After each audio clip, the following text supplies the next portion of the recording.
Hello पिलामाने जय जगन्नाथ केमती अछरे समस्ते भल अछ तो आशा करुछि समस्ते भलरे थिबो मन देई पाठ पढुथुबो जिए भी जो समय रे एही क्लास टी को देखुछ समस्तंकु गुड मॉर्निंग गुड आफ्टरनून आउ गुड इवनिंग पिलामाने पूर्व क्लास रे आमे तम बहिर संख्या खेल विषयर किछि प्रश्न उत्तर करिथिले एवं बाकी रही जाइथिबा प्रश्न जो गुडिक 131 रु 134 पृष्ठा मध्यरे अछि सेगुडिको आज बहुत सहज उपाय रे समाधान करिबा बुझेइछि पिले तेबे डेरी न करी खाता पेन बाहर करो एवं मो सहित करी करी चलो पिलामाने मु ग्यारंटी दउछि एई वीडियो देखि सारिबा परे तमरो गोटिए हेले भी डाउट रहिबो नाही तेबे आगो को जिबा चलो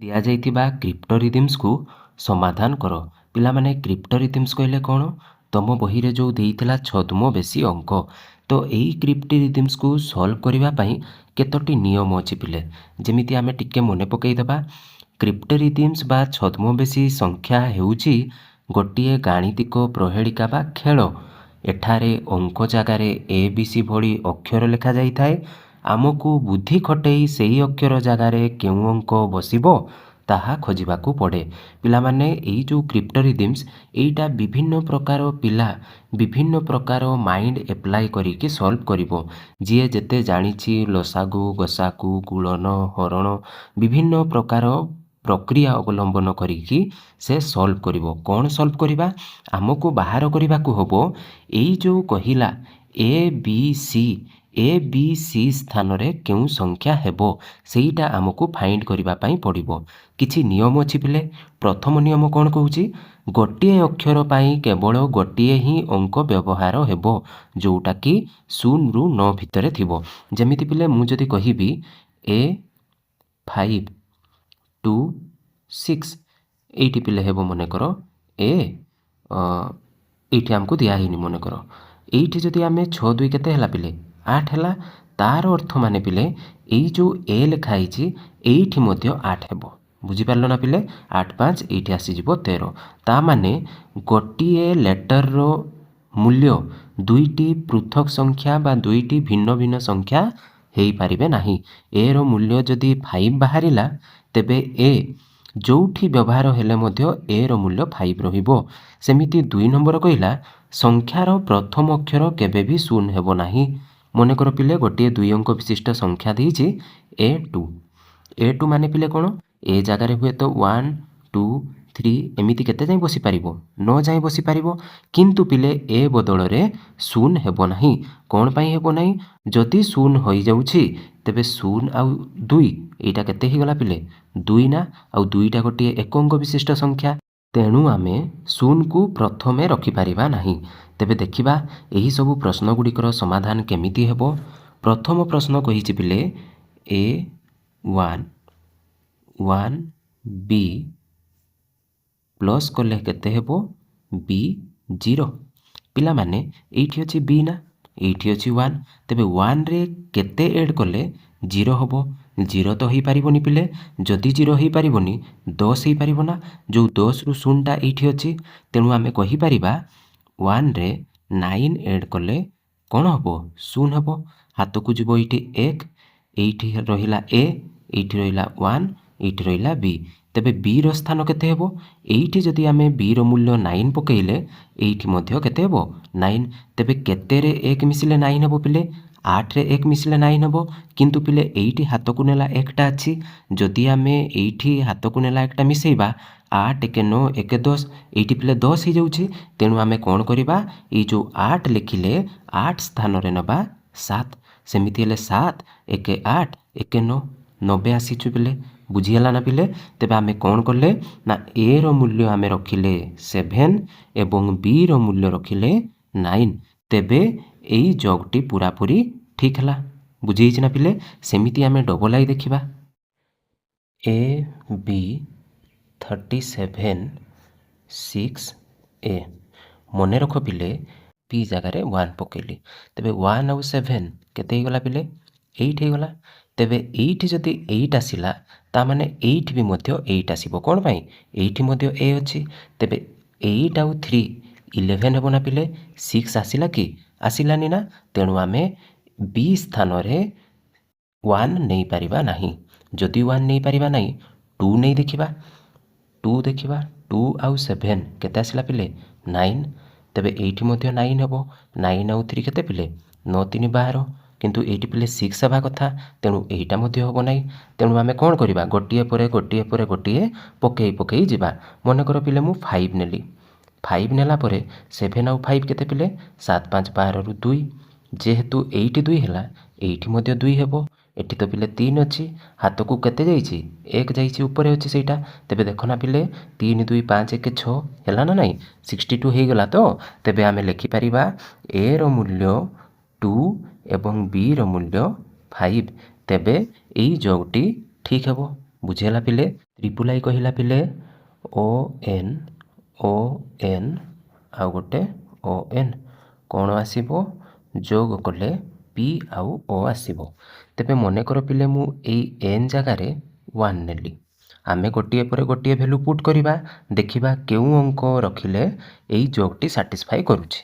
तेबे जदि एन इक्वल टू 1 एइठी मध्य 1 आसीबो एइठी मध्य 1 आसीबो 1 1 1 केते हला पिले 3 हला।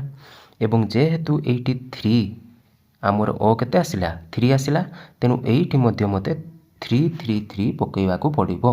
तेबे 3 3 6 3 9 आसिला तेणु एइटा सैटिस्फाई हला ना पिले।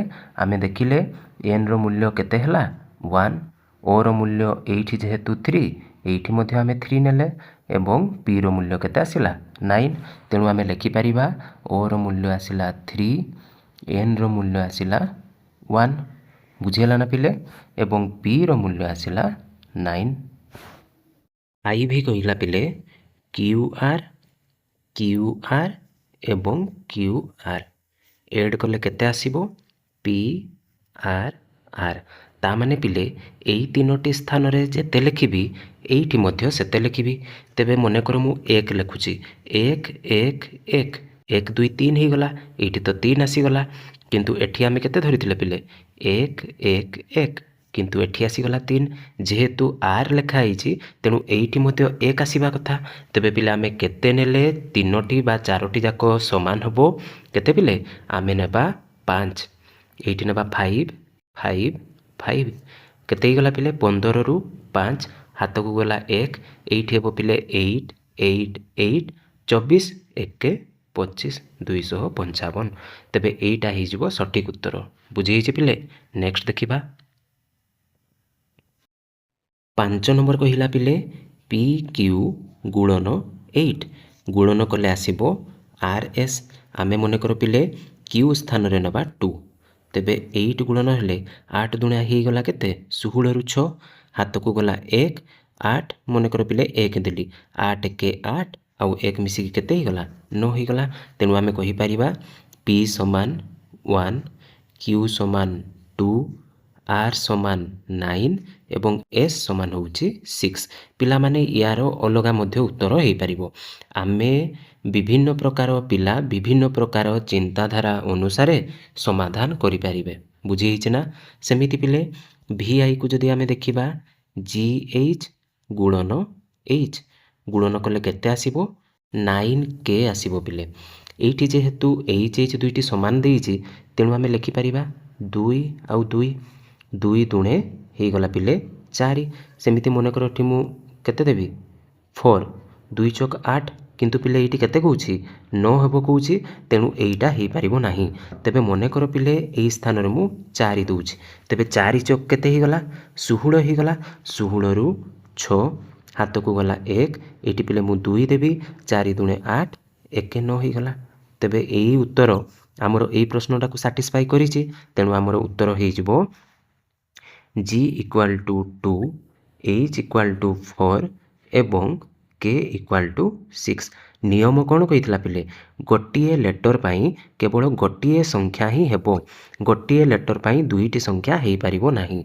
बुझी हिचे ना पिले सेमिति हमें देखिबा v डबल आई कौन कहिला v डबल आई कहिला b y e बा बाय रे 6 मल्टीप्लाई कले केते हेबो आर ए वाई बा राय हेबो।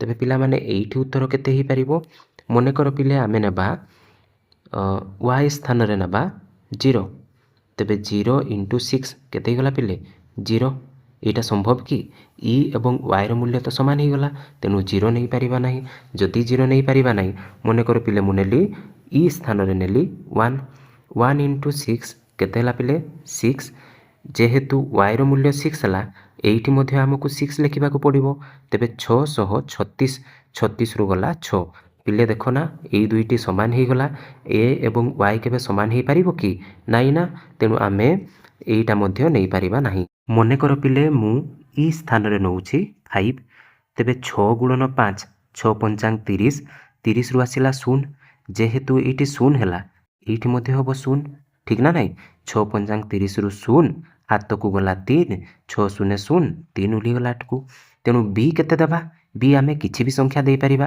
मने कर पिले मु देली 6 1 मध्ये दे पारिबी 6 1 6 6 दुणे पिले तो 12 हो जिवो माने आर रो मूल्य 2 अंक विशिष्ट हो जिवो तेणु आमे 6 दुणे नै पारिबा नाही एटी केते हेबो पिले 1 हेबो तेणु आमे कहि पारिबा बी रो मूल्य 1 वाई रो मूल्य 0 ई रो मूल्य 5 आर रो मूल्य 6 एवं ए रो मूल्य होउची 3 बुझी हिची ना पिले नेक्स्ट देखिबा पिला माने एही प्रश्न गुड़िक मध्य सेहीपरि समाधान हेबो तेणु मु फटाफट उत्तर लिखि दउची तुमे माने निजे करिवो एवं आंसर मैच करिकी कहिवो कोउटा ठीक हला कोउटा भूल आउ किछि भी जदि डाउट आसिला तेबे कमेंट बॉक्स रे जणाइबो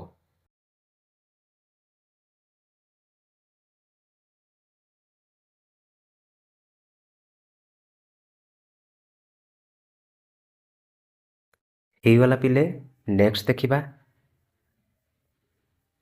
एक नंबर कहिला पिले जदि 31Z5 9 रो गोटिए गुणितक एवं Z गोटिए अंक हेले Z रो मूल्य केते हेबो काहींकि एहार दुईटी उत्तर अछि बुझाओ पिला माने प्रथमे आमे मने पकेइबा 9 रो विभाज्यता सूत्र कोन आमे जानिछु जदि संख्या रे थिबा अंक मानकर समष्टि 9 को पणिकिया बा 9 रो गुणितक होइथिबो तेबे सही संख्याटी 9 द्वारा कटिबो बा 9 द्वारा विभाज्य होबो तेबे पिले एठी संख्याटी केते देइछि हमकु 31Z5 आमे तेबे कोन करिबा अंक गुडी को जोग करिबा 3 + 1 + Z + 5 5 3 8 1 9 केते आसिला पिले 9 + Z एटा आसिला मोर संख्या एबे आमे कोन करिबा एई जो संख्या अछि आमे देखिबा 9 को पणिकिया रे के अछंती 9 1 9 अछि 9 दुणे 18 अछि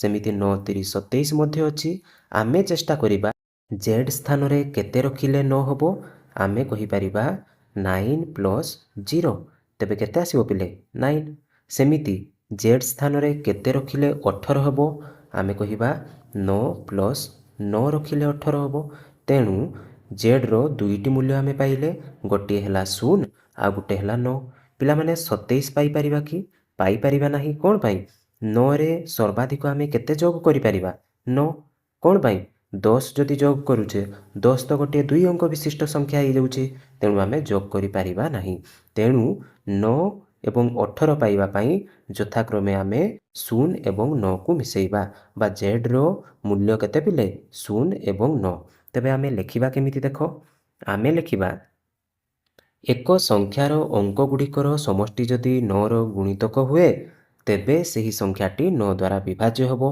आमे अंक गुड़िकर समष्टि काढिले 9 + Z आसिला 9 + Z 9 + Z रो मूल्य 9 एवं 18 आसीबा पाई आमे Z रो मूल्य 0 पकेइबा एवं Z रो मूल्य 9 पकेइबा तेणु आमे लेखिले एठारे दुईटी उत्तर अछि कारण 3105 एवं 3195 पिला माने देखो Z स्थान रे 0 एटी Z स्थान रे 9 उभय संख्यार अंक गुड़िकर समष्टि 9 रो गुणितक अटंती बुझी पारिछो पिले नेक्स्ट देखिबा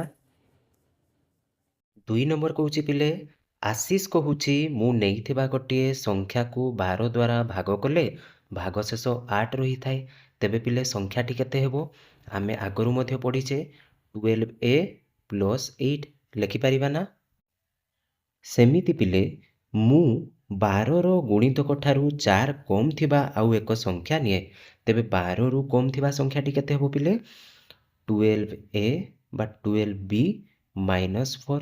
ଯେହେତୁ 4 କମ୍ ଅଛି ତେବେ ଆମେ ଏହି ଦୁଇଟି ସଂଖ୍ୟା ପାଇଲେ। ମନେକର ପିଲେ ଦୁଇଟି ସଂଖ୍ୟା ହେଉଛି 12a ପ୍ଲସ୍ 8 ଏବଂ 12b ମାଇନସ୍ 4। ଏହି ଦୁଇଟି ସଂଖ୍ୟାର ଯୋଗଫଳ ସର୍ବଦା 8ର ଗୋଟିଏ ଗୁଣିତକ ହେବ କି ପରୀକ୍ଷା କର ଏବଂ ତୁମେ ଦେଇଥିବା ସିଦ୍ଧାନ୍ତର ଯଥାର୍ଥତା ଦର୍ଶାଅ। ପିଲାମାନେ ପ୍ରଥମେ କ'ଣ କରିବା ତେବେ? ଆମେ ଯୋଗ କରିବା। ଯୋଗଫଳ ନିର୍ଣ୍ଣୟ କରିବାକୁ କୁହାଯାଇଛି। ତେଣୁ 12a plus 8 plus 12b minus 4। ତେବେ 12a ଏବଂ 12bକୁ ମୁଁ ପାଖରେ ଲେଖୁଛି ଏବଂ 8ରୁ 4 ଗଲେ ପିଲେ କେତେ? 4। ତେବେ 12 ଯଦି ଏଇଠି କମନ୍ ଯାଉଛି a ପ୍ଲସ୍ b ପ୍ଲସ୍ 4। ଏବେ ଆମେ a ଏବଂ bର ବିଭିନ୍ନ ମୂଲ୍ୟ ନେଇ ପରୀକ୍ଷା କରିବା। ଯଦି ସବୁବେଳେ ସେଇଟା 8 ଦ୍ୱାରା ବିଭାଜ୍ୟ ହେଉଛି ତେବେ ଆଶିଷ ଠିକ୍ କହୁଛି। ଯଦି ସବୁବେଳେ ବିଭାଜ୍ୟ ହେଉନି ତେବେ ଆଶିଷର ଉକ୍ତି ଭୁଲ ଅଟେ।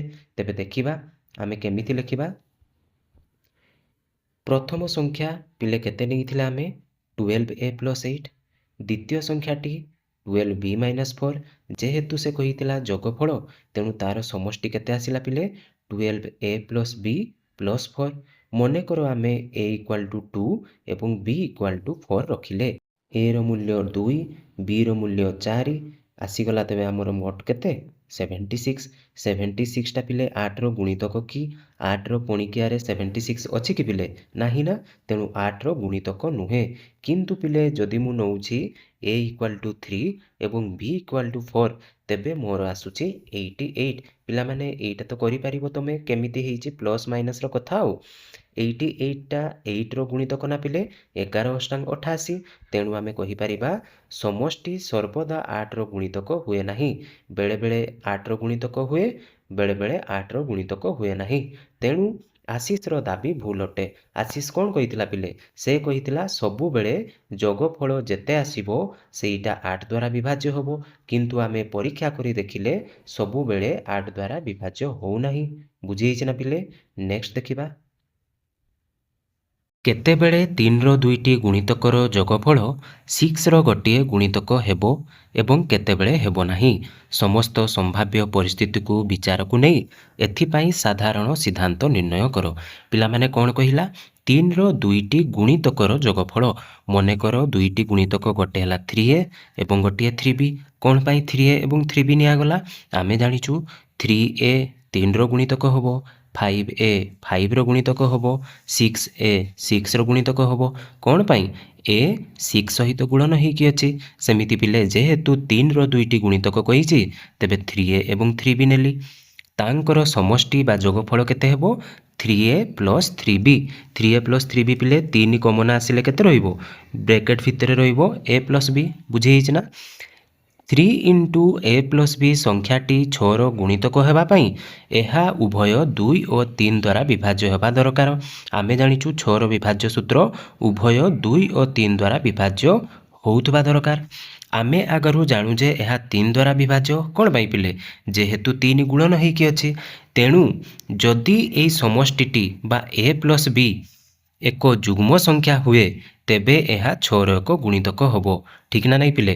ଆମେ କହିପାରିବା 3 ଗୁଣନ 2 ମାନେ ଏଇ ଯେଉଁ a ପ୍ଲସ୍ b ସ୍ଥାନରେ 2 ରଖିପାରିବା କିମ୍ବା 4 କିମ୍ବା 6, 8 ଏଇ ଭିତରୁ ସଂଖ୍ୟା ଗୁଡ଼ା ରଖିପାରିବା। ଯଦି a ପ୍ଲସ୍ bର ଯୋଗଫଳ ଏତିକି ଭିତରେ ହୁଏ ତେବେ ଆମେ କହିପାରିବା ସଂଖ୍ୟାଟି 6ର ଏକ ଗୁଣିତକ ହେବ।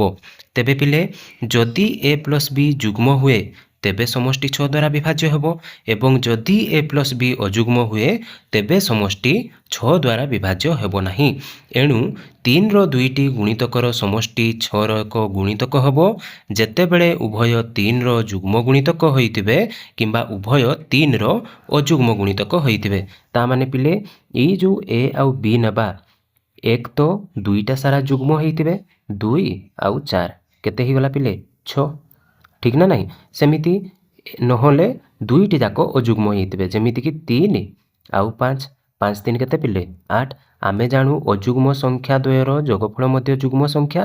ତେଣୁ a ପ୍ଲସ୍ b ଏକ ଯୁଗ୍ମ ସଂଖ୍ୟା ପାଇବା ପାଇଁ ଏକ ତ ଦୁଇଟି ଯାକ ସଂଖ୍ୟା ଯୁଗ୍ମ ହୋଇଥିବା ଦରକାର, ନହେଲେ ଦୁଇଟି ଯାକ ସଂଖ୍ୟା ଅଯୁଗ୍ମ ହୋଇଥିବା ଦରକାର। ତେବେ ଆମେ ଏହି ସିଦ୍ଧାନ୍ତ ପାଇଲେ। ବୁଝିହେଇଛି ପିଲେ? ନେକ୍ସଟ ଦେଖିବା। लिली कहुछि मो पाखरे गोटे संख्या अच्छी जहाँ 9 द्वारा विभाज्य।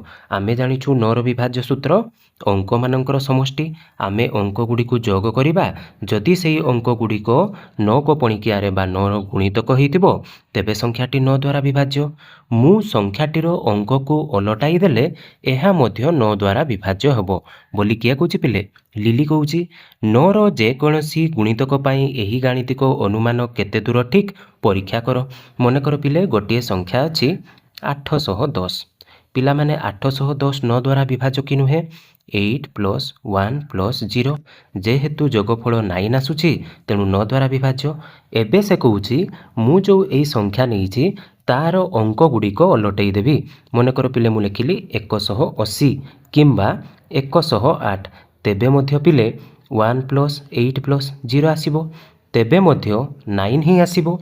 आमे जदि संख्याटीर अंक गुड़िक अदल बदल करिबा एवं जोग करिबा जोगफल अलग आसीबो ना समान आसीबो पिले समान आसीबो ना। तेणु आमे कहि परिबा लिलीर अनुमान सत्य अटे। जदि एक संख्या 9 द्वारा विभाज्य हुए तेबे एहार अलटा संख्या मध्य 9 द्वारा विभाज्य हेबो कारण एहार अंक गुड़िकर समष्टि समान रहे। अंक गुड़िकर जोगफल समान रहुथबारु ताहा 9 द्वारा विभाज्य होउछि। सेमिति 2 नंबर पचारिला अंक गुड़िकु जेकोसी संभाव्य प्रकार रे ओलटाई लेखिले 9 रो गुणितक पाइबा संभव कि। जेमिति पिले मु आउ गोटे एग्जांपल नउछि 2 3 4 4 3 7 2 9 एटा को केमिति आमे लिखि परिबा ओलटई कि 342 मध्य लिखि परिबा 423 मध्य लिखि परिबा 324 मध्य लिखि परिबा। पिला माने जेमिति ओलटाई लेखिले मध्य अंक गुड़िकर जोगफल सबु बेले समान ही आसीबो। जेहेतु समान हेबो आमे कहि परिबा सेही संख्या गुड़िक मध्य 9 रो गुणितक। तेणु आमे लिखिले हाँ अंक गुड़िकर अन्य अदल बदल मध्य संभव अटे। एइठी पिले कोन कहितिला मनेकर आमे 234 नेले ताकू कहितिला ओलटेइबा माने पिले 432 आमे परीक्षा कले 432 कले मध्य ठीक होउची 9 द्वारा विभाज्य होउची। एठी कहिची 9 ओलटेइकी अदल बदल करिबा 234 अछि आमे 432 लिखि परिबा 324 लिखि परिबा तेबे 9 द्वारा विभाज्य हबो कि नाही आमे देखिले पिले विभाज्य होउची।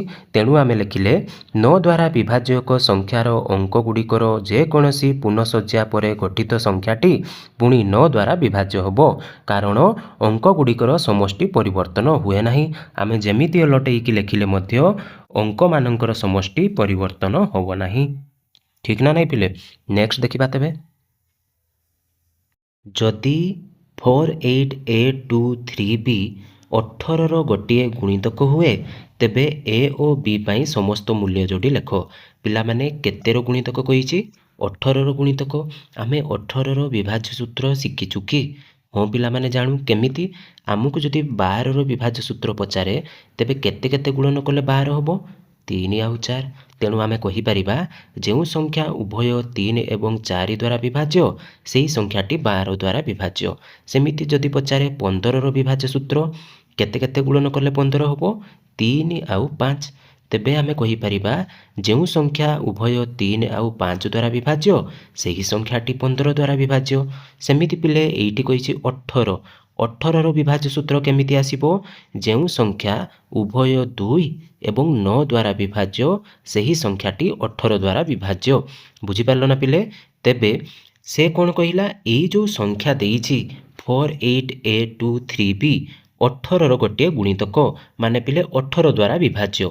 तेबे ए और बी रो मूल्य केते हेबो आमे कोन लिखिबा आमे लिखिबा 48A23B संख्याटी 18 रो गुणितक हेबा पई एहा उभय 9 एवं 2 द्वारा विभाज्य हेबा आवश्यक। तेबे अंक गुड़िकर समष्टि केते होउची कोन पई पिले जेहेतु 9 द्वारा विभाज्य कहिछि आमे बाहर कले अंक मानकर समष्टि होउची 17 + A + B। पिला माने आमुको देखिबा को पड़िबो B कोउठी अछि एकक घरे अछि एवं एकक घरे जेहेतु बी अछि एवं कहिछि 2 द्वारा विभाज्य ता माने पिले बी स्थान रे निहाती भाबरे गोटे जुग्म संख्या दरकार। जुग्म संख्या न हेले सेटा तो 2 द्वारा विभाज्य होबो नाही। तेणु आमे कहि परिबा बी रो मूल्य केते ही परिबो 0 2 4 6 8 एतिकी ही परिबो। बाकी रहिला पिले ए रो मूल्य ଏର ମୂଲ୍ୟ କେତେ ରଖିଲେ ସଂଖ୍ୟାଟି ଉଭୟ 9 ଏବଂ 2 ଦ୍ୱାରା ବିଭାଜ୍ୟ, ଯାହାଫଳରେ ପୁରା ସଂଖ୍ୟାଟି 18 ଦ୍ୱାରା ବିଭାଜ୍ୟ ହେବ। ପିଲାମାନେ ଏଇ ଟେବୁଲକୁ ଟିକେ ଲକ୍ଷ୍ୟ କର। ବିର ମୂଲ୍ୟ ଆମେ ଜାଣିଲେ 0, 2, 4, 6 ନହେଲେ 8 ହେବ। ତେବେ ଯଦି ମୁଁ ବିର ମୂଲ୍ୟ ଏଇଠି ରଖୁଛି 0, ତେବେ ସଂଖ୍ୟାଟି କେତେ ଆସୁଛି 17 ପ୍ଲସ୍ ଏ। ଠିକ୍ ନା ନାଇଁ ପିଲେ? ଏବଂ 9ର ଗୋଟିଏ ଗୁଣିତକ ହେବା ପାଇଁ 9 ଦୁଣେ 18, 18 ହେବା ପାଇଁ ଆଉ କେତେ ଦରକାର ପିଲେ? 1 ଦରକାର। ତେଣୁ ମୁଁ ଏର ମୂଲ୍ୟ କେତେ ନେଲି ପିଲେ? 1 ନେଲି। ସେମିତି ଯଦି ମୁଁ ବିର ମୂଲ୍ୟ 2 ରଖୁଛି 19 ପ୍ଲସ୍ ଏ ହେଇଯିବ। ଏର ମୂଲ୍ୟ କେତେ ରଖିଲେ ସେଇଟା ଗୋଟିଏ 9ର ଗୁଣିତକ ହେବ? ଥିଲା କେତେ ପିଲେ? 19। 9ର ପରବର୍ତ୍ତୀ ଗୁଣିତକ 27, 27 ହେବା ପାଇଁ ଆଉ 8 ଦରକାର। ତେଣୁ ଏର ମୂଲ୍ୟ ହେଇଗଲା 8। ସେମିତି ପିଲେ ପରବର୍ତ୍ତୀ ପୁରା ସମାନ କହିଛି। ଏର ମୂଲ୍ୟ ଆସିବ 6, 4 ଏବଂ 2। ତେବେ ଏ ଏବଂ ବିର ସମସ୍ତ ସମ୍ଭାବ୍ୟ ମୂଲ୍ୟର ଯୋଡ଼ିଗୁଡ଼ିକ ହେବ 1, 0, 8, 2, 6, 4, 4, 6 ଏବଂ 2, 8। ବୁଝେଇଛି ପିଲେ? ନେକ୍ସଟ ଦେଖିବା। ଯଦି 3p7q8 ସଂଖ୍ୟାଟି 44 ଦ୍ୱାରା ବିଭାଜ୍ୟ ହୁଏ, p ଓ qର ସମସ୍ତ ସମ୍ଭାବ୍ୟ ମୂଲ୍ୟର ଯୋଡ଼ିର ତାଲିକା କର। ସମାନ କହିଛି ପିଲେ କ୍ୱେଶ୍ଚନ। ଆମକୁ ସଂଖ୍ୟାଟି ଦେଇଛି 44। ତେବେ 44 ଦ୍ୱାରା ବିଭାଜ୍ୟ ହେବା ପାଇଁ କାହା କାହା ଦ୍ୱାରା ବିଭାଜ୍ୟ ହେବା ଦରକାର? ଉଭୟ 4 ଏବଂ 11। ଉଭୟ 11 ଏବଂ 4 ଦ୍ୱାରା ବିଭାଜ୍ୟ ହେବା ଦରକାର। ତେବେ ଦେଖ ଆମେ କେମିତି ଲେଖିବା। ଯେହେତୁ 3p7q8 ସଂଖ୍ୟାଟି 44 ଦ୍ୱାରା ବିଭାଜ୍ୟ, ଏହା ନିଶ୍ଚିତ ଭାବରେ 4 ଏବଂ 11 ଦ୍ୱାରା ବିଭାଜ୍ୟ ହେବା ଦରକାର। ତେବେ 4ର ବିଭାଜ୍ୟତା ନିୟମ କ'ଣ କହୁଛି? ଏକ ସଂଖ୍ୟା 4 ଦ୍ୱାରା ବିଭାଜ୍ୟ ହୁଏ ଯଦି ତାର ଶେଷ ଦୁଇଟି ଅଙ୍କ 4 ଦ୍ୱାରା ବିଭାଜ୍ୟ ହୁଏ। ମନେକର ପିଲେ ସେ ତ କହିଛି ଆମକୁ ସମସ୍ତ ସମ୍ଭାବ୍ୟ ମୂଲ୍ୟର ଯୋଡ଼ିର ତାଲିକା କର। ତେଣୁ ମନେକର ମୁଁ ଗୋଟିଏ ଯୋଡ଼ି ନେଲି p = 7 ଏବଂ q = 0। ତେବେ ସଂଖ୍ୟାଟି କେତେ ହେଇଯିବ? 37708। ଠିକ୍ ନା ନାଇଁ ପିଲେ? ଏଇ ସଂଖ୍ୟାଟାରେ ଆମର ମୂଳ ସଂଖ୍ୟା ଥିଲା 3p7q8। ଆମେ p ସ୍ଥାନରେ ରଖିଲେ 7 ଏବଂ q ସ୍ଥାନରେ ରଖିଲେ 0। ତେବେ ସଂଖ୍ୟାଟି କେତେ ହେଇଗଲା? 37708। ଏହି ସଂଖ୍ୟାଟିକୁ ଏବେ ଦେଖିବା। ଏହି ସଂଖ୍ୟାଟି 11 ଦ୍ୱାରା ବିଭାଜ୍ୟ କି ନୁହଁ? ହଁ, ସଂଖ୍ୟାଟି 4 ଏବଂ 11 ଦ୍ୱାରା ବିଭାଜ୍ୟ। ପିଲାମାନେ 11ର ବିଭାଜ୍ୟ ସୂତ୍ର ଶିଖିଛ? ଗୋଟିଏ ଛାଡ଼ି ଗୋଟିଏ ଆମେ ଯୋଗ କରୁଥିଲେ। ପୂର୍ବ କ୍ଲାସ୍ରେ ମଧ୍ୟ ପଢ଼ିଥିଲେ। ଠିକ୍ ନା ନାହିଁ? କନସେପ୍ଟ କ୍ଲାସ୍ରେ ମଧ୍ୟ ପଢ଼ିଥିଲେ ଏବଂ ବିଭାଜ୍ୟ ସୂତ୍ରର ଯେଉଁ ସେପାରେଟ୍ କ୍ଲାସ୍ କରାହେଇଛି ସେଇଠି ମଧ୍ୟ ଭଲ ଭାବରେ ବୁଝିଥିଲେ। ଯଦି ପିଲାମାନେ ସେଇ କ୍ଲାସ୍ ଦେଖିନ, ନିହାତି ଭାବରେ ଦେଖିଦିଅ, ଯାହାଫଳରେ ତୁମକୁ ବୁଝିବାକୁ ସୁବିଧା ହେବ। ତେବେ ଯେହେତୁ 4 ଏବଂ 11 ଉଭୟ ଦ୍ୱାରା ବିଭାଜ୍ୟ ହେଲା, ତେଣୁ ଏଇଟା 4 ଦ୍ୱାରା ମଧ୍ୟ ବିଭାଜ୍ୟ ହେଲା। ସେମିତି ପିଲେ ସେକେଣ୍ଡ ସ୍ଥିତିରେ p = 5 ଏବଂ q = 2 ରଖିଲେ ତେବେ ମଧ୍ୟ ସଂଖ୍ୟାଟି 44 ଦ୍ୱାରା ବିଭାଜ୍ୟ ହେଲା। 3 ରଖିଲେ, 4 ରଖିଲେ ତେବେ ମଧ୍ୟ 44 ଦ୍ୱାରା ବିଭାଜ୍ୟ ହେଲା। ତେଣୁ ଫାଇନାଲି ଆମେ ପାଇଲେ p ଏବଂ qର ସମ୍ଭାବ୍ୟ ମୂଲ୍ୟର ଯୁଗଳ ଗୁଡ଼ିକ ହେବ p = 7, q = 0, p = 5, q = 2, p = 3, q = 4 ଏବଂ p = 1, q = 6। p ଓ qର ଏହିସବୁ ମାନଗୁଡ଼ିକ ରଖିଲେ ସଂଖ୍ୟାଟି 44 ଦ୍ୱାରା ବିଭାଜ୍ୟ ହେବ, ବା ଆମେ କହିପାରିବା ଉଭୟ 4 ଏବଂ 11 ଦ୍ୱାରା ବିଭାଜ୍ୟ ହେବ। ବୁଝିହେଇଛି ନା ପିଲେ? ନେକ୍ସଟ ଦେଖିବା। ତିନୋଟି କ୍ରମିକ ସଂଖ୍ୟା ଲେଖ। ଯେପରି ପ୍ରଥମ ସଂଖ୍ୟାଟି 2ର ଗୁଣିତକ, ଦ୍ୱିତୀୟ ସଂଖ୍ୟାଟି 3ର ଗୁଣିତକ ଏବଂ ତୃତୀୟ ସଂଖ୍ୟାଟି 4ର ଗୁଣିତକ। ପିଲାମାନେ ତିନୋଟି କ୍ରମିକ ସଂଖ୍ୟା ଲେଖିବା। ଯେମିତି ପିଲେ 14, 15, 16। 14ଟା ଦେଖ ପିଲେ 2ର ଗୁଣିତକ, 15ଟା 3ର ଗୁଣିତକ ଏବଂ 16ଟା 4ର ଗୁଣିତକ। ଚେଷ୍ଟା କର ଏପରି ଆଉ ଅଧିକ କିଛି ସଂଖ୍ୟା ଅଛନ୍ତି କି ସେମାନେ କେତେ ଥର ରହିପାରନ୍ତି। ପ୍ରକୃତରେ ପିଲାମାନେ ଏମିତି ଆମେ ବହୁତ ଗୁଡ଼ିଏ ସଂଖ୍ୟା ଲେଖିପାରିବା। ତେଣୁ ଉତ୍ତରରେ ଲେଖିବା ହଁ, ଏହିପରି ଅସଂଖ୍ୟ କ୍ରମିକ ସଂଖ୍ୟା ଅଛି, ଯେପରିକି 14, 15, 16, 26, 27, 28। ତେବେ କେମିତି ଆସିଲା? ଆମେ 2, 3 ଏବଂ 4ର ଲସାଗୁ ନେଲେ। ଲସାଗୁ କେତେ ପିଲେ? 12। ତେଣୁ ଆମେ କ'ଣ କଲେ? 14ରେ 12 ଯୋଗ କଲେ, 15ରେ 12 ଯୋଗ କଲେ 16ରେ 12 ଯୋଗ କଲେ ତେବେ ତାର ପରବର୍ତ୍ତୀ ତିନୋଟି କ୍ରମିକ ସଂଖ୍ୟା ପାଇବା। ସେମିତି ନେକ୍ସଟ ପିଲେ 26ରେ 12 ଯୋଗ କରିବା, 27ରେ 12 ଯୋଗ କରିବା, 28ରେ 12 ଯୋଗ କରିବା ତେବେ ତାର ପରବର୍ତ୍ତୀ ତିନୋଟି କ୍ରମିକ ସଂଖ୍ୟା ପାଇବା ଯେଉଁଗୁଡ଼ିକ ଯଥାକ୍ରମେ 2, 3 ଏବଂ 4ର ଗୁଣିତକ ହୋଇଥିବେ। ବୁଝିହେଲା ନା ପିଲେ? ତେଣୁ ସାଧାରଣ ଭାବରେ ଏହି ଗୋଷ୍ଠୀର ପ୍ରଥମ ସଂଖ୍ୟାକୁ 12n ପ୍ଲସ୍ 2 ନିୟମ ଦ୍ୱାରା ପ୍ରକାଶ କରାଯାଇପାରିବ। କ'ଣ କହିଲା ପିଲେ? 12n plus 2। ଯେମିତିକି n ଇକ୍ୱାଲ୍ ଟୁ ଯଦି ଆମେ 0 ନେବା ଆମର ଥିଲା କେତେ? 12n plus 2। n equal to ଯଦି 0 ନେବା ଏଇଟା 0 ହେଇଯିବ, ଆସିଗଲା 2। n ଇକ୍ୱାଲ୍ ଟୁ ଯଦି 1 ନେଲି ଆସିଲା 14। n ଇକ୍ୱାଲ୍ ଟୁ ଯଦି 2 ନେଲି ଆସିଲା 26। ଏହିପରି କ୍ରମିକ ସଂଖ୍ୟା ଗୁଡ଼ିକର ପ୍ରଥମ ସଂଖ୍ୟା ପାଇବା। ପ୍ରଥମଟି 2, ତାପରେ ଆସିବ 3, 4, ପ୍ରଥମଟି 14, ଦ୍ୱିତୀୟଟି ଆସିବ 15 ଏବଂ ତାପରଟି 16। ସେମିତି ପ୍ରଥମଟି 26, ତାପରେ ଆସିବ 27, 28। ସେମିତି ପିଲେ n ଇକ୍ୱାଲ୍ ଟୁ 3 ନେଇ ଆମେ ତାର ପରବର୍ତ୍ତୀ ସଂଖ୍ୟା ପୁଟ୍ କରିପାରିବା। ତେଣୁ ଆମର ଉତ୍ତରରେ ହେଲା ହଁ, ଏହିପରି ଅସଂଖ୍ୟ କ୍ରମିକ ସଂଖ୍ୟା ସମ୍ଭବ। ବୁଝିହେଲା ପିଲେ? ନେକ୍ସଟ ଦେଖିବା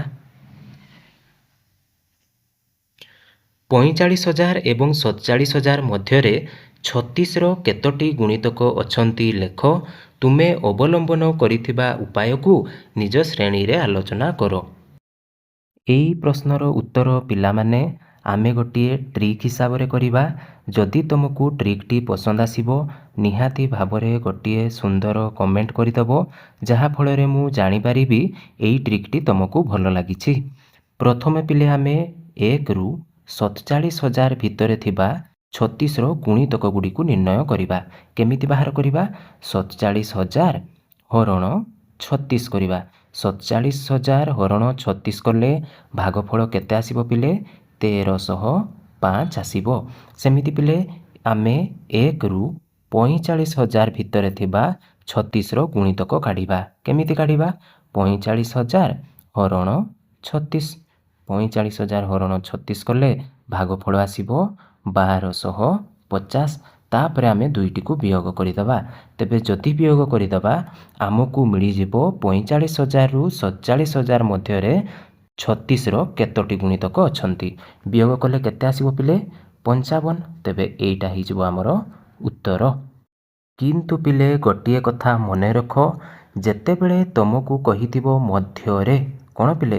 ମଧ୍ୟରେ, ସେତେବେଳେ ହିଁ ଆନ୍ସର ଆସିବ ଆମର 55। କିନ୍ତୁ ଯଦି କ୍ୱେଶ୍ଚନରେ କହିଥିବ 45,000ରୁ 47,000 ପର୍ଯ୍ୟନ୍ତ, କ'ଣ କହିଥିବ ପିଲେ? ପର୍ଯ୍ୟନ୍ତ, ସେତେବେଳେ ଆମର ଉତ୍ତର କେତେ ହେବ? ଉତ୍ତର ହେଇଯିବ 55 ପ୍ଲସ୍ 1, 56 ହେଇଯିବ ପିଲେ ଆମର ଆନ୍ସର। କେତେବେଳେ? ଯେତେବେଳେ ପର୍ଯ୍ୟନ୍ତ ବୋଲି କହିଥିବ। କାହିଁକି? ଯେତେବେଳେ ପର୍ଯ୍ୟନ୍ତ କହିଥିବ ସେତେବେଳେ ଏଇ 45,000ଟା କାଉଣ୍ଟ ହେଇଯିବ ବା ଏଇ 45,000କୁ ଆମେ ଗଣିବା। କିନ୍ତୁ ଯେତେବେଳେ ମଧ୍ୟରେ ଅଛି ଏଇ 45,000କୁ ପିଲେ ଗଣାଯାଉ ନାହିଁ। ବୁଝିହେଲା ନା? ସେଥିପାଇଁ ଏଇଠି ଆମର ଉତ୍ତର ଆସିବ 55। ନେକ୍ସଟ କ୍ୱେଶ୍ଚନ ଦେଖିବା 5ଟି କ୍ରମିକ ଯୁଗ୍ମ ସଂଖ୍ୟାର ମଝି ସଂଖ୍ୟାଟି 5p ଅଟେ। pକୁ ଆଧାର କରି ଅନ୍ୟ 4ଟି ଯୁଗ୍ମ ସଂଖ୍ୟାକୁ କ୍ରମାନ୍ୱୟରେ ଲେଖ। କେମିତି ଲେଖିବା ଦେଖ ପିଲେ? ଆମକୁ ଦିଆଯାଇଛି 5ଟି କ୍ରମିକ ଯୁଗ୍ମ ସଂଖ୍ୟାର ଅନୁକ୍ରମ ମଝି ସଂଖ୍ୟାଟି 5p। ତେଣୁ ଅନ୍ୟ ସଂଖ୍ୟା ଗୁଡ଼ିକ କେତେ ହେବ ପିଲେ? 5p minus 4, 5p plus 4, 5p minus 2, 5p plus 2। ଏଇଠି ପିଲେ ମଝି ସଂଖ୍ୟାଟା 5p। 5pର ପରବର୍ତ୍ତୀଟା କେତେ ଆସିବ? 5p plus 2। ତାର ପୂର୍ବବର୍ତ୍ତୀଟା ଆସିବ 5p ମାଇନସ୍ 2। ସେମିତି 5p ପ୍ଲସ୍ 2ର ପରବର୍ତ୍ତୀ ସଂଖ୍ୟାଟି ଆସିବ 5p ପ୍ଲସ୍ 2 ପ୍ଲସ୍ 2। ଆଗକୁ 2 2 ବଢ଼ିବ, ତେଣୁ ଏଇଟା ଆସିଯିବ 5p ପ୍ଲସ୍ 4। ଏଇଟା ଯଦି 5p ପ୍ଲସ୍ 4 ହେଲା ଏପଟେ ଆସିବ ପିଲେ 5p ମାଇନସ୍ 4। ଜାଣିପାରିଲ ନା?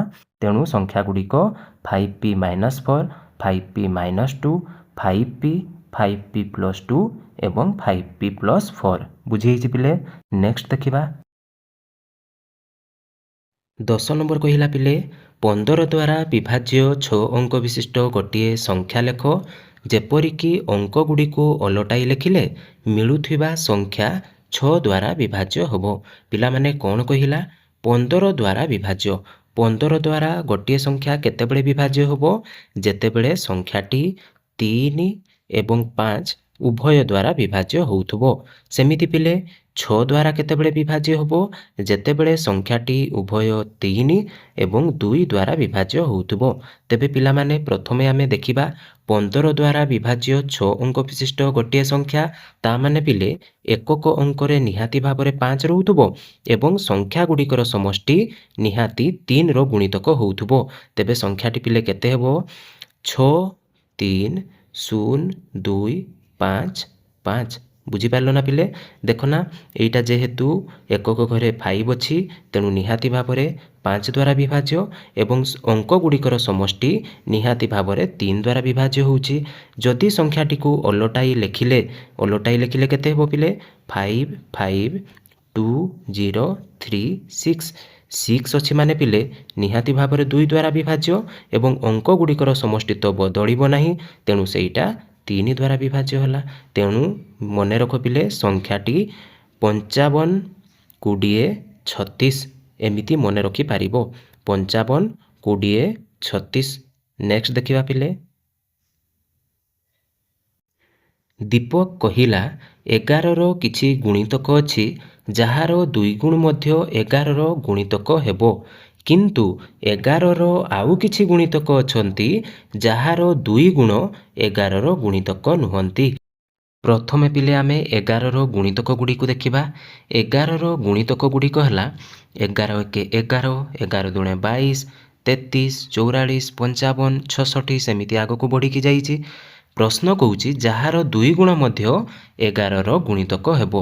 11ର 2 ଗୁଣ 22, 22ର 2 ଗୁଣ 44, 55ର 2 ଗୁଣ 110 ସେମିତି ଆଗକୁ ବଢ଼ି ଚାଲିଛି। ତେବେ ଆମେ କହିପାରିବା 11 ଗୁଣନ 2, 11 ଗୁଣନ 4 ଏମିତି ହେଇକି 11ର ଗୁଣିତକ ଅଟନ୍ତି। ପ୍ରଶ୍ନ କହୁଛି 11ର ଆଉ କିଛି ଗୁଣିତକ ଅଛନ୍ତି କି ଯାହାର 2 ଗୁଣ 11ର ଗୁଣିତକ ନୁହନ୍ତି? ପିଲାମାନେ ସେମିତି କେବେ ହେଇପାରିବ କି? ନାଇଁ ନା, ତେଣୁ ଏଇଟା ମିଛ। ଯଦି 11ର ଗୁଣିତକ ଗୁଡ଼ିକୁ 2 ଗୁଣ କରାଯାଏ, ତେବେ ସେହି ସଂଖ୍ୟା ଗୁଡ଼ିକ ମଧ୍ୟ 11ର ଗୁଣିତକ ହିଁ ହେବେ। ତେଣୁ ଆମେ ପରୀକ୍ଷା କରି ଉକ୍ତିଟିର ସତ୍ୟତା ପ୍ରତିପାଦନ କଲେ ଯେ 11ର 2 ଗୁଣ ମଧ୍ୟ 11ର ଗୁଣିତକ ହେବ। ବୁଝି ହେଇଛି ପିଲେ? ନେକ୍ସଟ ଦେଖିବା। ପିଲାମାନେ ଏହିସବୁ PDF ଯଦି ତୁମେ ଫ୍ରି ଅଫ୍ କଷ୍ଟ ପାଇବା ପାଇଁ ଚାହୁଁଛ, ତେବେ ଆମର ଟେଲିଗ୍ରାମ ଚ୍ୟାନେଲ କିମ୍ବା ହ୍ୱାଟ୍ସଆପ୍ ଗ୍ରୁପରେ ନିହାତି ଭାବରେ ଜଏନ୍ କରିବ, ଯାହାଦ୍ୱାରା ସବୁ PDF ତୁମେ ସେହି ସ୍ଥାନରେ ପାଇପାରିବ। ଯଦି ପିଲାମାନେ ଜାଣିପାରୁନ କେମିତି ଜଏନ୍ କରିବ, ତେବେ ଏହି ନମ୍ବରରେ ମେସେଜ କର, ହାଇ ଏଡ୍ ମି। ମୁଁ ତୁମକୁ କ୍ଲାସ୍ ଅନୁସାରେ ସେଇ ଗ୍ରୁପରେ ଏଡ୍ କରିଦେବି। ବୁଝିହେଲା ପିଲେ? ଆଉ ଗୋଟେ କଥା ହେଲା, ହ୍ୱାଟ୍ସଆପ୍ ଗ୍ରୁପରେ ଡେଲି ବେସିସ୍ରେ ପ୍ରାକ୍ଟିସ୍ କ୍ୱେଶ୍ଚନ୍ ଦିଆଯାଉଛି, ଯାହାକୁ ସଲ୍ଭ କରିକି ବା ପ୍ରାକ୍ଟିସ୍ କରିକି ତୁମର ପାଠପଢ଼ା ଆଉ ଟିକେ ଆଗକୁ ବଢ଼ିପାରିବ। ବୁଝିହେଲା ନା ପିଲେ? ତେବେ 12 ନମ୍ବର ପ୍ରଶ୍ନ ଆମେ ଦେଖିବା। କ'ଣ କହିଲା? ନିମ୍ନଲିଖିତ ଉକ୍ତିମାନଙ୍କ ମଧ୍ୟରୁ କେଉଁଟି ସବୁବେଳେ ସତ୍ୟ, କେଉଁଟି ବେଳେବେଳେ ସତ, କେଉଁଟି ଆଦୌ ସତ୍ୟ ନୁହେଁ, କାରଣ ସହ ବୁଝାଅ। ପିଲାମାନେ ଏଇଠି 4ଟି ପ୍ରଶ୍ନ ଦେଇଛି, ଆମେ ଗୋଟିଏ ଗୋଟିଏ କରି ବୁଝିବା। ପ୍ରଥମ ପ୍ରଶ୍ନ ଦେଖିବା ପିଲେ। 6ର ଗୋଟିଏ ଗୁଣିତକ ଓ 3ର ଗୋଟିଏ ଗୁଣିତକର ଗୁଣଫଳ 9ର ଗୁଣିତକ ହେବ। ଆମେ ଦେଖିବା 6ର ଗୋଟେ ଗୁଣିତକ ମନେକର 6 ଆଉ 3ର ଗୋଟିଏ ଗୁଣିତକ 3, ତାଙ୍କର ଗୁଣଫଳ 6 3 କେତେ ପିଲେ? 18। ତା ମାନେ ପିଲେ 6ର ଏକ ଗୁଣିତକ ଏବଂ 3ର ଏକ ଗୁଣିତକର ଗୁଣଫଳ 9ର ଏକ ଗୁଣିତକ ଅଟେ। କେମିତି ପିଲେ? 18ଟା 9କ ପଣିକିଆରେ ଅଛି। ଅନ୍ୟ ଏକ ଉଦାହରଣ ଦେଖିବା। 6 ଗୁଣନ 6 36। 6 ହେଉଛି 6ର ଗୁଣିତକ, 6 ହେଉଛି 3ର ଗୁଣିତକ, ତାଙ୍କର ଗୁଣଫଳ 36, ଏଇଟା ମଧ୍ୟ 9ର ଗୁଣିତକ। ତେଣୁ ପିଲେ ଏହା ସବୁବେଳେ ସତ୍ୟ। ସେମିତି ଡବଲ ଆଇ କହିଲା 3ଟି କ୍ରମିକ ଯୁଗ୍ମ ସଂଖ୍ୟାର ଯୋଗଫଳ 6 ଦ୍ୱାରା ବିଭାଜ୍ୟ। ଦେଖିବା ତେବେ 6 ଦ୍ୱାରା ବିଭାଜ୍ୟ ହେଉଛି କି ନାହିଁ। ମନେକର ପିଲେ 3ଟି କ୍ରମିକ ଯୁଗ୍ମ ସଂଖ୍ୟା ହେଉଛି 2n, 2n + 2, 2n + 4। କନସେପ୍ଟ କ୍ଲାସ୍ରେ କହିଥିଲି ପିଲାମାନେ ଯୁଗ୍ମ ସଂଖ୍ୟାକୁ 2n ଏବଂ ଅଯୁଗ୍ମ ସଂଖ୍ୟାକୁ 2n ପ୍ଲସ୍ 1 ଆକାରରେ ପ୍ରକାଶ କରାଯାଏ। ତେବେ ତାଙ୍କର ଯୋଗଫଳ କେତେ ହେବ ପିଲେ? 2n plus 2n plus 2 plus 2n plus 4 6n plus 6 ହେଉଛି ପିଲେ।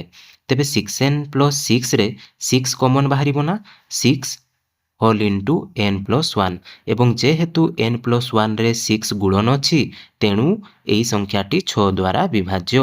ତେଣୁ ଆମେ କହିପାରିବା ଏହା ସବୁବେଳେ ସତ୍ୟ ବା ତିନୋଟି କ୍ରମିକ ଯୁଗ୍ମ ସଂଖ୍ୟାର ଯୋଗଫଳ ସର୍ବଦା 6 ଦ୍ୱାରା ବିଭାଜ୍ୟ ହେବ। ବୁଝିହେଇଛି ପିଲେ? ନେକ୍ସଟ ଦେଖିବା, ଯଦି A B C D E F 6ର ଗୋଟିଏ ଗୁଣିତକ ତେବେ B A D C E F 6ର ଏକ ଗୁଣିତକ ହେବ। ଦେଖିବା, ଯେହେତୁ A B C D E F 6ର ଏକ ଗୁଣିତକ ତେଣୁ ଏହାର ଏକକ ସ୍ଥାନୀୟ ଅଙ୍କଟି ଏକ ଯୁଗ୍ମ ସଂଖ୍ୟା ହେବ। ଠିକ୍ ନା ନାଇଁ ପିଲେ? 6ର ବିଭାଜ୍ୟ ସୂତ୍ର ହେଉଛି ନିହାତି ଭାବରେ 2 ଏବଂ 3 ଦ୍ୱାରା ବିଭାଜ୍ୟ ହେଉଥିବା ଦରକାର। ଯେହେତୁ 2 ଦ୍ୱାରା ବିଭାଜ୍ୟ ହେବ ତେଣୁ ଏକକ ଘର ଅଙ୍କ ନିହାତି ଭାବରେ ଯୁଗ୍ମ ସଂଖ୍ୟା ହେବ ଏବଂ ଯେହେତୁ 3 ଦ୍ୱାରା ବିଭାଜ୍ୟ ଅଙ୍କ ଗୁଡ଼ିକର ସମଷ୍ଟି ମଧ୍ୟ 3 ଦ୍ୱାରା ବିଭାଜ୍ୟ ହେବା ଦରକାର। କିମ୍ବା ଆମେ କହିପାରିବା ସାଂଖ୍ୟିକ ମୂଲ୍ୟ 3ର ଗୁଣିତକ ହେବ। ତେବେ ଆମର ପ୍ରଶ୍ନ ଅନୁସାରେ ନୂଆ ସଂଖ୍ୟା କେତେ ହେବ? B A D C E F ତାର ଏକକ ସ୍ଥାନୀୟର ଅଙ୍କ ଯେଉଁ ଏଫ୍ ଅଛି ଏଇଟା ନିହାତି ଭାବରେ ଗୋଟିଏ କ'ଣ ଯୁଗ୍ମ ସଂଖ୍ୟା ହେବା ଦରକାର। ଏଇଠି ଯେମିତି ଏଫ୍ ଯୁଗ୍ମ ଥିଲା ସେଥିପାଇଁ 6 ଦ୍ୱାରା ବିଭାଜ୍ୟ ହେଉଥିଲା ଏବଂ ଏଇଠି ମଧ୍ୟ ଏଫ୍ ଯୁଗ୍ମ ହିଁ ହେଇଥିବ। ପୂର୍ବରୁ ଯଦି ଯୁଗ୍ମ ସଂଖ୍ୟା ଥିଲା ଏବେ ମଧ୍ୟ ସମାନ ରହିବ। ତେଣୁ ଏହା ମଧ୍ୟ 6 ଦ୍ୱାରା ବିଭାଜ୍ୟ ହେବ ବା 6ର ଏକ ଗୁଣିତକ ହେବ। ତା ମାନେ ପିଲେ କହୁଛି ସେ A B C D E F ସରଳ ଭାଷାରେ ଦେଖ, ଦ୍ୱିତୀୟ ସଂଖ୍ୟାଟି କହୁଛି B A D C E F. ପିଲାମାନେ ଯୁଗ୍ମ ସଂଖ୍ୟା ଏଇଟା ମଧ୍ୟ ଯୁଗ୍ମ ସଂଖ୍ୟା। ଏଇଗୁଡ଼ା ସବୁ ଅଦଳ ବଦଳ କରି ଲେଖିଛି। ଠିକ୍ ନା ନାହିଁ? ତ ଯଦି ବି ଅଦଳ ବଦଳ କରି ଲେଖିବା ସମଷ୍ଟିଟା କେତେବେଳେ ବି ଅଲଗା ହେବ କି? ହେବନି ନା। ଆଉ ଯଦି ସମଷ୍ଟି ଅଲଗା ହେବନି ତା ମାନେ ସେ ସଂଖ୍ୟାଟିକୁ ଓଲଟେଇଲେ ବି ତାର ସମଷ୍ଟି ଚେଞ୍ଜ ହେବନି।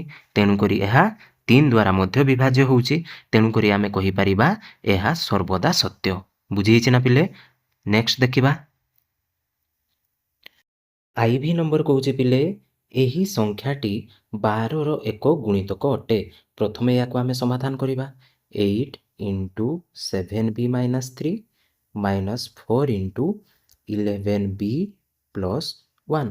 ଯଦି ଆମେ ସଲ୍ଭ କରିବା 8 ଶତାଂଶ ହେଇଯିବ ପିଲେ 56b 8 3 24 ମାଇନସ୍ 44b ମାଇନସ୍ 4। ତେବେ ଆମେ ଏ ବିକୁ ପାଖକୁ ଆଣିବା, କେତେ ହେଇଯିବ? 56b ମାଇନସ୍ 44b ହେଇଯିବ 12b ଆଉ ମାଇନସ୍ 24 ମାଇନସ୍ 4 ହେଇଯିବ ମାଇନସ୍ 28। ପିଲାମାନେ ଏଇଠି 12 କମନ୍ ଆସିବ କି? ଯଦି 12 କମନ୍ ଆସେ ତେବେ ଅବଭିୟସଲି ସେଇଟା 12ର ଗୁଣିତକ ହେବ। ଆମେ ଆଗରୁ ପଢ଼ିଛେ 3 ଇଣ୍ଟୁ ଏ ପ୍ଲସ୍ ବି ଯଦି ଥିବ ଏଇ ପୁରା ସଂଖ୍ୟାଟି 3 ଦ୍ୱାରା ବିଭାଜ୍ୟ ହେବ। 4 ଇଣ୍ଟୁ ବି ପ୍ଲସ୍ ସି ଯଦି ଥିବ ଏଇ ପୁରା ସଂଖ୍ୟାଟି 4 ଦ୍ୱାରା ବିଭାଜ୍ୟ ହେବ। ତେଣୁ ଏଇଠୁ ଯଦି କମନ୍ ଆସେ 12 ତେବେ ସଂଖ୍ୟାଟି 12 ଦ୍ୱାରା ବିଭାଜ୍ୟ ହେବ। କିନ୍ତୁ ଏଇଠି କମନ୍ ତ 12 ଆସୁନାହିଁ। ତେଣୁ ପିଲେ ଏହି ସଂଖ୍ୟାଟି 12 ଦ୍ୱାରା କେବେ ବି ବିଭାଜ୍ୟ ନୁହେଁ। ତେଣୁ ଆମେ ଲେଖିଲେ ଏହା ଆଦୌ ସତ୍ୟ ନୁହେଁ। ବୁଝିହେଇଛି ପିଲେ? ନେକ୍ସଟ ଦେଖିବା, ଯେକୌଣସି ତିନୋଟି ସଂଖ୍ୟା ଲେଖ ତାଙ୍କର ଯୋଗଫଳ କେଉଁ ପରିସ୍ଥିତିରେ 3 ଦ୍ୱାରା ବିଭାଜ୍ୟ ହେବ? ସମସ୍ତ ସମ୍ଭାବ୍ୟ ପରିସ୍ଥିତିକୁ ଖୋଜି ବାହାର କର ଏବଂ ସିଦ୍ଧାନ୍ତ ଲେଖ। ପିଲାମାନେ ତିନୋଟି ସଂଖ୍ୟା ଆମେ ଲେଖିବା। ମନେକର ଏ ବି ଏବଂ ସି। ତାଙ୍କର ଯୋଗଫଳ କେଉଁ ପରିସ୍ଥିତିରେ 3 ଦ୍ୱାରା ବିଭାଜ୍ୟ ହେବ? ସେଥିପାଇଁ ପିଲେ ଆମେ କ'ଣ କରିବା? ଯେଉଁ ତିନୋଟି ସଂଖ୍ୟା ଦେଇଛି ମନେକର 3 ଦ୍ୱାରା ସେହି ସଂଖ୍ୟା ଗୁଡ଼ିକୁ ଭାଗ କଲେ ଡି ଇ ଏଫ୍ ଭାଗଶେଷ ରହିବ। ଏ କୁ 3 ଦ୍ୱାରା ଭାଗ କଲେ ଡି ଭାଗଶେଷ ରହିବ, ବି କୁ 3 ଦ୍ୱାରା ଭାଗ କଲେ ଇ ଭାଗଶେଷ ରହିବ ଏବଂ ସି କୁ 3 ଦ୍ୱାରା ଭାଗ କଲେ ଏଫ୍ ଭାଗଶେଷ ରହିବ। ତେବେ ସଂଖ୍ୟା ତିନୋଟିର ସମଷ୍ଟି କେତେ ହେବ? ଏ ପ୍ଲସ୍ ବି ପ୍ଲସ୍ ସି, ଯେଉଁଟାକି 3 ଦ୍ୱାରା ବିଭାଜ୍ୟ ହେବ। କେତେବେଳେ? ଯଦି ଏବଂ କେବଳ ଯଦି ସେମାନଙ୍କ ଭାଗଶେଷ ଗୁଡ଼ିକର ସମଷ୍ଟି ଯାହାକି D plus if plus F 3 ଦ୍ୱାରା ବିଭାଜ୍ୟ ହୁଏ। ସେତେବେଳେ ହିଁ ପିଲେ ସମଷ୍ଟିଟା 3 ଦ୍ୱାରା ବିଭାଜ୍ୟ ହେବ। ମନେକର ପିଲେ ଆମେ ତିନୋଟି ସଂଖ୍ୟା ନେଲେ 4, 5, 6। 4କୁ ଆମେ 3 ଦ୍ୱାରା ଭାଗ କରିବା, ଭାଗଶେଷ ଆସିବ 1। ସେମିତି 5କୁ 3 ଦ୍ୱାରା ଭାଗ କରିବା, ଭାଗଶେଷ ଆସିବ 2। 6କୁ 3 ଦ୍ୱାରା ଭାଗ କରିବା, ଭାଗଶେଷ ଆସିବ 0। ଏଇ ତିନୋଟିକୁ ଯଦି ଆମେ ଯୋଗ କରିବା ତାଙ୍କ ଯୋଗଫଳ କେତେ ପିଲେ? 3। ତାଙ୍କ ଯୋଗଫଳ ଯଦି 3 ଦ୍ୱାରା ବିଭାଜ୍ୟ ହେଲା ତେବେ ଏଇ ତିନୋଟି ସଂଖ୍ୟାର ଯୋଗଫଳ ମଧ୍ୟ 3 ଦ୍ୱାରା ବିଭାଜ୍ୟ ହେବ। ବହୁତ ସହଜ ନା ପିଲେ? ଦେଖ ତେବେ କେମିତି ଲେଖିବା। ଆମେ ତିନୋଟି ପରିସ୍ଥିତି ନେବା, ତିନୋଟି ପରିସ୍ଥିତିକୁ ଅନୁଧ୍ୟାନ କରି ଆମେ ଆମର ସିଦ୍ଧାନ୍ତରେ ଉପନୀତ ହେବା। ପରିସ୍ଥିତି 1 କ'ଣ କହିଲା? ମନେକର ସମସ୍ତଙ୍କର ଭାଗଶେଷ 0। ତେବେ ଡି ଇ ଏଫ୍ ତିନୋଟି ଯାକର ଭାଗଶେଷ 0।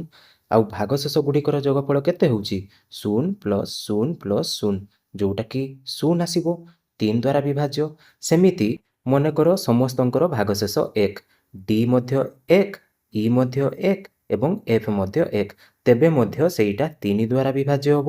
ଏବଂ ଯଦି ଡି ସମାନ 0, ଇ ସମାନ 1 ଆଉ ଏଫ୍ ସମାନ 2, ତେବେ ମଧ୍ୟ ତାର ଯୋଗଫଳ 3 ଆସୁଛି, ଯାହା 3 ଦ୍ୱାରା ବିଭାଜ୍ୟ।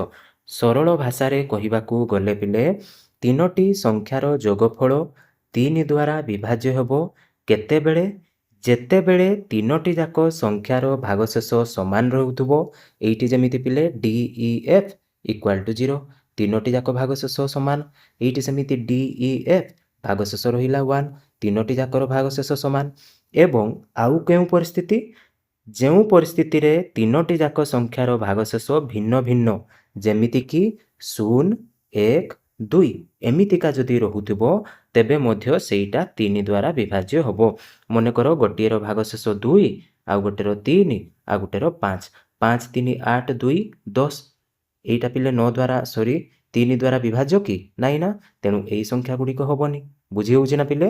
ଯଦି ଭାଗଶେଷ ସମାନ ରହୁଥିବ କିମ୍ବା 0, 1, 2 କିମ୍ବା 1, 2, 3, 2, 3, 4 ଏମିତି କ୍ରମିକ ସଂଖ୍ୟା ରହୁଥିବ ତେବେ ବିଭାଜ୍ୟ ହେଇପାରିବ। ବୁଝି ହେଇଛି ପିଲେ? ନେକ୍ସଟ ଦେଖିବା। ପିଲାମାନେ ଏମିତି କରି କରି ଆମେ ପ୍ରଶ୍ନ ଗୁଡ଼ିକର ଶେଷ ଭାଗକୁ ପହଞ୍ଚି ଗଲେଣି। ଆଉ 2ଟି ମାତ୍ର ପ୍ରଶ୍ନ ଅଛି। 2ଟି ପ୍ରଶ୍ନର ଉତ୍ତର ସମାଧାନ କରିସାରିଲା ପରେ କ୍ଲାସଟିକୁ ସମାପ୍ତ କରିବା। ତେବେ 14 ନମ୍ବର କ'ଣ କହିଲା? 2ଟି କ୍ରମିକ ପୂର୍ଣ୍ଣ ସଂଖ୍ୟାର ଗୁଣଫଳ ସର୍ବଦା 2ର ଗୁଣିତକ ହେବ। ପିଲାମାନେ 2ଟି କ୍ରମିକ ପୂର୍ଣ୍ଣ ସଂଖ୍ୟା କହିଲ ଦେଖିବା। 2 ଆଉ 3, ତାଙ୍କର ଗୁଣଫଳ 2 3 କେତେ ପିଲେ? 6। ଏଇଟା ଗୋଟିଏ 2ର ଗୁଣିତକ ନା? କାହିଁକି ସବୁବେଳେ 2ର ଗୁଣିତକ ହେବ ବୋଲି ସେ ପଚାରିଛି। କାହିଁକି ପିଲେ? ନା ଯେତେବେଳେ ଆମେ 2ଟି କ୍ରମିକ ସଂଖ୍ୟା ଗୁଣନ କରୁ 3 × 4 କିମ୍ବା 4 × 5, ଯେହେତୁ ସେଇ ଭିତରୁ ଗୋଟିଏ ସଂଖ୍ୟା 2 ଦ୍ୱାରା ବିଭାଜ୍ୟ ହେଉଥାଏ, ତେଣୁ ତାଙ୍କର ଗୁଣଫଳ ମଧ୍ୟ 2 ଦ୍ୱାରା ବିଭାଜ୍ୟ ହୁଏ। ଆମେ ଲେଖିବା 2ଟି କ୍ରମିକ ପୂର୍ଣ୍ଣ ସଂଖ୍ୟାର ଗୁଣଫଳ ସବୁବେଳେ 2ର ଏକ ଗୁଣିତକ ହେବ। କାରଣ 2ଟି କ୍ରମିକ ସଂଖ୍ୟା ମଧ୍ୟରୁ ଗୋଟିଏ ସବୁବେଳେ ଯୁଗ୍ମ ସଂଖ୍ୟା ହୋଇଥାଏ ଏବଂ ଯେହେତୁ ଯୁଗ୍ମ ସଂଖ୍ୟାଟି ଅନ୍ୟ ସଂଖ୍ୟା ସହିତ ଗୁଣନ ହୋଇଥାଏ, ତେଣୁ ତାଙ୍କର ଗୁଣଫଳ ମଧ୍ୟ 2 ଦ୍ୱାରା ବିଭାଜ୍ୟ ହେବ ବା 2ର ଗୁଣିତକ ହେବ। ବୁଝି ହେଇଛି ନା ପିଲେ? ସେମିତି ଦ୍ୱିତୀୟ ପ୍ରଶ୍ନ ପଚାରିଲା 3ଟି କ୍ରମିକ ପୂର୍ଣ୍ଣ ସଂଖ୍ୟାର ଯୋଗଫଳ ବିଷୟରେ ତୁମର କ'ଣ ଧାରଣା ଅଛି? ଏଠି ଯେମିତି ଆମେ 2ଟି କ୍ରମିକ ପୂର୍ଣ୍ଣ ସଂଖ୍ୟା କଲେ ଯେଉଁଟା 2ର ଗୁଣିତକ ହେଲା। ଯଦି 3ଟି ପୂର୍ଣ୍ଣ ସଂଖ୍ୟା ନେବା ବା କ୍ରମିକ ପୂର୍ଣ୍ଣ ସଂଖ୍ୟା ନେବା ତେବେ କ'ଣ ହେବ? 3ଟି କ୍ରମିକ ପୂର୍ଣ୍ଣ ସଂଖ୍ୟାର ଗୁଣଫଳ ଏହା ସବୁବେଳେ 6ର ଏକ ଗୁଣିତକ ହେବ।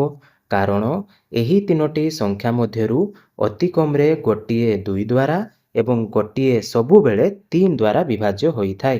ଯେମିତି ପିଲେ 2, 3, 4 3ଟି କ୍ରମିକ ପୂର୍ଣ୍ଣ ସଂଖ୍ୟା। ଏଇଥି ମଧ୍ୟରୁ ଗୋଟିଏ ପିଲେ 2ର ବିଭାଜ୍ୟ ଆଉ ଗୋଟିଏ 3 ଦ୍ୱାରା ବିଭାଜ୍ୟ। ସେମିତି ମନେକର ନେବା 5, 6, 7। ଏଇଟା 3 ଦ୍ୱାରା ବିଭାଜ୍ୟ, 2 ଦ୍ୱାରା ବିଭାଜ୍ୟ। ଯେହେତୁ 2 ଏବଂ 3 ଉଭୟ ଦ୍ୱାରା ବିଭାଜ୍ୟ, ତେଣୁ 6 ଦ୍ୱାରା ମଧ୍ୟ ବିଭାଜ୍ୟ ହେବ। ବୁଝି ହେଇଛି ନା ପିଲେ? ସେମିତି ତାପରେ ପଚାରିଲା 4ଟି କ୍ରମିକ ପୂର୍ଣ୍ଣ ସଂଖ୍ୟାର ଗୁଣଫଳକୁ ନେଇ ତୁମର ମତାମତ କ'ଣ? 4ଟି କ୍ରମିକ ସଂଖ୍ୟା ଯଦି ଗୁଣନ କରିବା, 4ଟି କ୍ରମିକ ପୂର୍ଣ୍ଣ ସଂଖ୍ୟାର ଗୁଣଫଳ ସବୁବେଳେ 24 ଦ୍ୱାରା ବିଭାଜ୍ୟ ହୋଇଥାଏ। ବୁଝିହେଲା ନା ପିଲେ? କେତେ ଦ୍ୱାରା ବିଭାଜ୍ୟ ହୋଇଥାଏ? 24 ଦ୍ୱାରା ବିଭାଜ୍ୟ ହୋଇଥାଏ।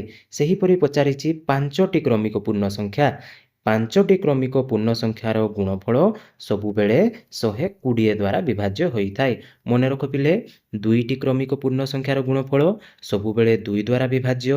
3ଟି କ୍ରମିକ ପୂର୍ଣ୍ଣ ସଂଖ୍ୟାର ଗୁଣଫଳ ସବୁବେଳେ 6 ଦ୍ୱାରା ବିଭାଜ୍ୟ।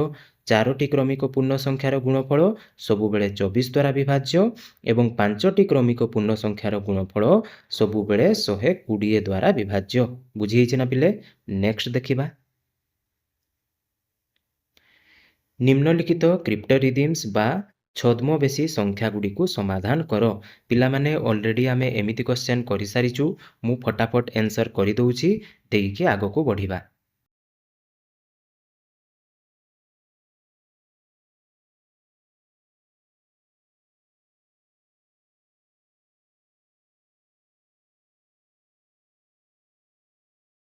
ନେକ୍ସଟ ଦେଖିବା ପିଲାମାନେ।